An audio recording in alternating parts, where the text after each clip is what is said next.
Party was perpetrated by the murderous Soviet NKVD on the orders of Stalin, with the intention of wiping out the best and brightest of the Polish nation. Hey, doesn't that sound familiar? Doesn't that sound like the cry of black people who want freedom?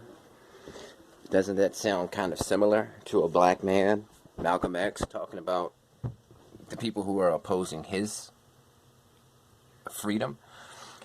Now, what I want to speak about is the fact that people know me as a black revolutionary. I'm universal. I don't like titles. I don't like to put myself in neat little boxes, but I will accept that title because, you know, I'm a revolutionary in the sense that I want the revolutionary to start with self. I want our people to revolutionize the way that we look at life and the way that we treat each other and the way that we view economics. I don't look at revolution as we need to go to war to get rights, because I believe the rights are there. I believe that any young black baby can grow up and become whatever he or she wants to be with no opposition, as long as you're willing to work hard and do what you got to do. Now, I had the same perspective as a lot of people, you know, and I am a part of the 5%ers, and the 5%ers, you know, that's an offshoot of the Nation of Islam, and that energy is very pro-black. So when you're dealing with people from the 5% Nation of Gods and Earth, you're dealing with very, very revolutionary brothers. And I actually introduced those kind of people with white people, and they talked. They sat with each other, they became friends, and they realized that they had the same struggle. Now, so I don't like to brag about things, but that's one of the things that I'm most happy about. When you take a young black man that's angry about life, angry about the way that his race was treated, and then you stick an Irish white man in front of him, he's going to perceive that Irish white man as a part of the problem. But then when that Irish white man lets him know his struggle for freedom from England, they begin to build bridges. You understand what I'm saying? And that's just how I always rolled. You know, that's me back when I used to go to rock shows, and that was the time when I was introducing white people and black people and breaking barriers. Now, there's a part of Europe called Bulgaria. They have a struggle. The Romanians, the Bulgarians, the Serbians.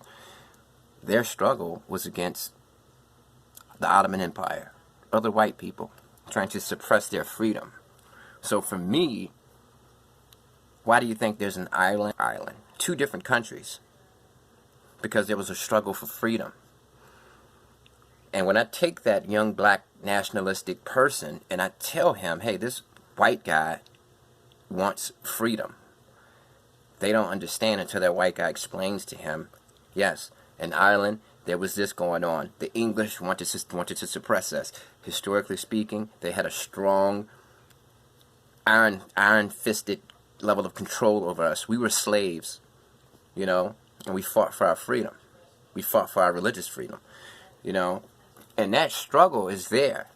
So it's hard for me to say white people, they're my opposition, because when you say white people, who are you referring to? Are you referring to Anglo-Saxons? Are you referring to Eastern Europeans? You know, who are you talking about? Mediterranean white people? Because the Roman Empire enslaved white people. They enslaved the French. Julius Caesar is known for his battles in pre-France France, ancient France. Going up there, they called them barbarians. They were stupid, they were slow, they were illiterate. The Romans were supposed to be supreme. And then we can take the struggle to the Asians. If you know anything about Asia, you know that the Japanese looked at themselves as the supreme Asian, the supreme being of Asian descent. So much that they actually wrote declarations saying that any other form of Asian is beneath them and they deserve to be enslaved by the Japanese. Look up the relations between Japan and Korea. Look up the relations between Japan and China. Look up the Nanking Massacre, where the Japanese generals played a game, who can chop off the most heads. So when we talk about the struggle for freedom and we talk about who's our opposition, humanity is humanity. My struggle is the human struggle, the universal struggle. Anybody who's being oppressed or anybody who's being restricted in terms of their freedom is my brother.